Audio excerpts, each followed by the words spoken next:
વાત છે પ્રાર્થના. ઈશ્વર સાથેનો સંવાદ છે પ્રાર્થના. મન સાથે જોડતો અંતરનાદ છે પ્રાર્થના. અંતરમાં જગાડે છે આત્મવિશ્વાસ અનોખો. અંતરમાં જગાડે છે આત્મવિશ્વાસ અનોખો. વિશ્વાસ, પ્રેમ અને આત્મીયતાનો સાથ છે પ્રાર્થના. પરમ કૃપાળુ પરમેશ્વરને પ્રાર્થના કરીએ કે હે દયાળુ પ્રભુ અમને સંભાળી લેજે.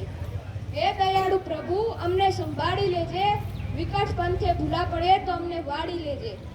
સત્ય માર્ગે ચાલીએ એવું અમને જ્ઞાન દેજે. અને વિઘ્નો મારે આડે આવે તો એને વાળી લેજે. દુઃખો વચ્ચે પણ હસીએ એવું અમને શક્તિ દેજે. અને આંખે આંસુ આવે તો હંમેશા અમારી પડખે રહેજે.